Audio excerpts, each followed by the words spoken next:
अस्सलाम नहीं अस्सलाम वालेकुम जी। मैं हुमारी अली, आप देख रहे हैं मेरा चैनल। मेहदी अली काज़मी और साइमा भाभी की बेटी बहुत जल्द वापस आ रही है अपने घर, जिसका इंतज़ार बहुत अरसे से किया जा रहा था।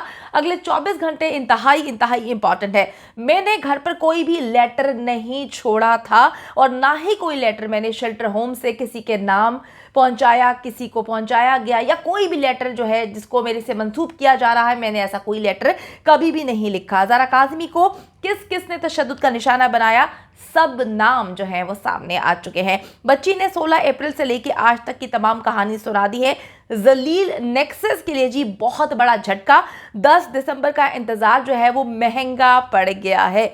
बड़ी इंपॉर्टेंट वीडियो है क्योंकि बड़ी कहानियाँ सुनाई जा रही हैं, बड़ी गेम्स डाली जा रही हैं, बड़े लेटर्स की जो है वो अजीब व गरीब किस्म की बातें सुनाई जा रही हैं। तो अब पता चलेगा कि किसने किसको कहाँ कहाँ लेटर लिखा। ज़ारा काज़मी की घर वापसी का सफ़र जो है अगले 24 घंटे इंतहाई इम्पॉर्टेंट है, बहुत ज़्यादा इम्पॉर्टेंट है। इंशाल्लाह ताला इसमें अच्छी खबर आने की उम्मीद जाहिर की जा रही है। ज़हीर के लिए बहुत बड़ा सरप्राइज़ जो है वो 10 दिसंबर से पहले ही तैयार है। बच्ची ने डॉक्टर से जो मुलाकात की उसमें साफ साफ बता दिया है कि उसने घर से निकलते हुए कोई लेटर नहीं लिखा था, ना कोई लेटर लिखा गया था, ना ही कहीं पर बताया गया था कि जी ज़हीर नाम की कोई चीज़ है, कोई सुंडी है जिसके पास जो है वो मैं जा रही हूँ। ऐसा कोई तस्करा कहीं पे नहीं किया गया था। लेटर वाली स्टोरी मुझ पर दबाव डालकर सुनाने के लिए मुझे मजबूर किया गया था। ना मैंने कोई लेटर पहले लिखा था, ना मैंने कोई लेटर अब शेल्टर होम से लिखा है, ना मैंने सस्ती अदाकारा को अब लेटर पहुंचाया, और ना ही मैं अपने वालिदैन के लिए पहले कोई लेटर घर में रखकर छोड़ कर गई थी। अच्छा जी, ज़ारा काज़मी ने यह भी बताया है कि पुलिस को दिए गए पहले बयान में उसने किसी लेटर का जिक्र किया ही नहीं था। बच्ची के मुताबिक ये शब्बीर का आइडिया था कि लेटर वाली कहानी सुनाएंगे तो शायद अवाम को बेवकूफ़ बनाने में कामयाब हो जाएं और पुलिस को गुमराह कर सकें। तो ये कहानी जो है वो कहती है शब्बीर ने बनाई थी। शब्बीर का ये आइडिया था कि लेटर और निकाहनामा व्हाट्सएप करने की कहानी भी सुना दी जाए तो इस मामले को घुमाया जा सकता है। यानी कि वो निकाह जो कभी हुआ ही नहीं है, उस निकाहनामा को व्हाट्सएप किया गया। पहले कहानी सुनाई गई कि वो निकाहनामा व्हाट्सएप किया गया है ज़हीर की जानिब से, फिर बाद में राय खुर्रम जो कि इनके वकील थे उस पर सब कुछ डाल दिया गया क्योंकि इन्होंने राय खुर्रम को दूध में से मक्खी की तरह निकाल के फेंक दिया था। तो सारे इल्ज़ामात, जितनी भी चीज़ें थी वो राय खुर्रम पे डाल दी गई थी और कहा गया था कि हमें तो राय खुर्रम ने कहा है कि हमने मेहदी अली काज़मी को मैंने जो है वो निकाहनामा व्हाट्सएप कर दिया। बड़ी अजीब सी बात है कि इनकी जो वो वालिदा हैं, जो मफरूर हैं, जिनके बारे में कहा जाता है कि वालिदा की जो है तौहीन नहीं करनी चाहिए, सबकी माएँ एक जैसी होती हैं। अल्हम्दुलिल्लाह सबकी माएँ ऐसी नहीं होती। सबकी माएँ जो हैं वो इस तरह के कारोबार नहीं करती। सबकी माएँ जो हैं वो बच्चियों को बेचने के कारोबार नहीं करती। तो डेफिनेटली गलत और सही में फ़र्क होना चाहिए। तो ये खातून कुरान पाक उठा के कहती हैं कि जी मैंने तो बच्ची को कहा था वापस घर चली जाओ, लेकिन बच्ची ने अपने घर में जो है किसी का नंबर नहीं दिया, मेहदी काज़मी का नंबर नहीं दिया। तो बच्ची ने इनको मेहदी काज़मी का नंबर नहीं दिया। बड़ी अजीब सी बात है कि राय खुर्रम साहब ने तो कहा था कि वॉक इन क्लाइंट्स हैं, मैं तो जानता भी नहीं हूँ। रैंडमली ज़हीर आया और उसने कहा निकाह करा दें और वो बच्ची ने अपना जो है कोविड का वैक्सीनेशन कार्ड दिया। अब वकला पढ़े लिखे लोग इस तरह की बातें करेंगे तो डेफिनेटली हंसी आएगी और दुनिया में अपनी जगह सही ना करवाएं। अच्छा, तो उनके पास मेहदी काज़मी का नंबर कहाँ से आ जाता है कि वो व्हाट्सएप निकाह कर देते हैं। बड़ी अजीबोगरीब सी कहानी है।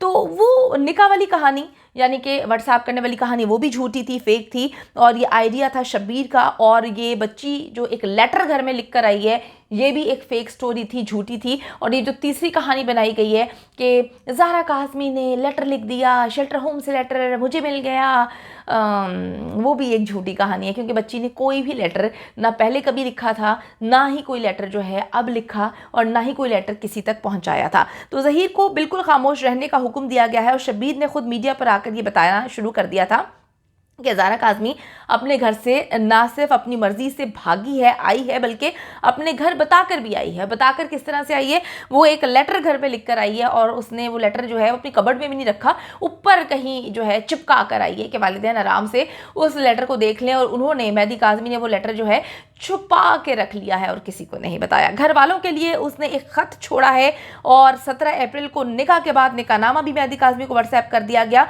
फिर ये बातें ज़ारा काज़मी को रटवाई गई कि अब तुम ये कहानी जो है वो सुनाओगी। फिर रोती कुकड़ी की वीडियोस में बोलना शुरू कर दिया गया। मैं एक लेटर लिख कर आई थी, तो बच्ची ने उस लेटर की हकीकत भी बता दी है कि ना पहले कोई लेटर लिखा गया था, ना अब कोई लेटर लिखा गया है। तो इन्होंने बच्ची के दस्तखत करके एक, अगर हम ये कह लें कि खाली जो है कोरे कागज़ रखे हुए हैं, ब्लैंक पेपर्स अपने पास रखे हुए, उसमें बच्ची के मुख्तलिफ जगह पर सिग्नेचर करवाए गए हैं।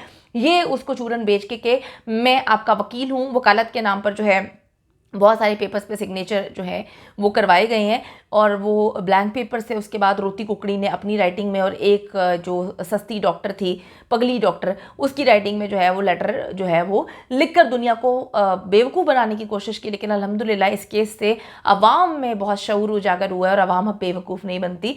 अवाम को पता है कि जी कब किसने क्या गंद घोला, और अवाम बहुत समझदार हो चुकी है। अच्छा जी, मैं आपको बताती चलूँ कि बच्ची ने इंकशाफ किया है कि मैंने कभी अपने वालिदैन के खिलाफ कोई बयान नहीं दिया। लाहौर पहुंचते ही वकील ने मुझसे बहुत सारे कागजात पर साइन करवा लिए थे, यानी कि लाहौर वाले वकील ने बहुत सारे कोरे कागज़ों पे साइन जो है वो करवा लिए थे। बाद में मुझे पता चला कि मेरे नाम से मेरे बाप मेहदी काज़मी के ख़िलाफ़ मुकदमात दर्ज करवाए गए हैं, उनको धमकियां दी जा रही हैं और मेरे नाम से मंसूब किया जा रहा है। ज़ारा काज़मी ने बताया कि जी उस पर मुसलसल तशद्दुद करके जो है उसको बोलने के लिए मजबूर किया जाता था, और उसको जो है कहा जाता था कि जो हमने तुम्हें कहा है वो तुमने बोलना है। आप सबको मैं थोड़ा सा याद करवा दूं कि सबसे पहले एक वीडियो आती है जिसमें कहा जाता है कि जी सालगिरह मनाई जा रही है, ज़ारा काज़मी की सालगिरह है, और एक अजीब सा फजूल सा रेस्टोरेंट होता है, सब कुछ प्लांटेड होता है, और ज़ारा काज़मी को खुश दिखाने की कोशिश की जा रही है। और ज़ारा काज़मी को कोई अंधा भी देखकर महसूस कर सकता है, उस चीज़ को जो है ऑब्जर्व कर सकता है,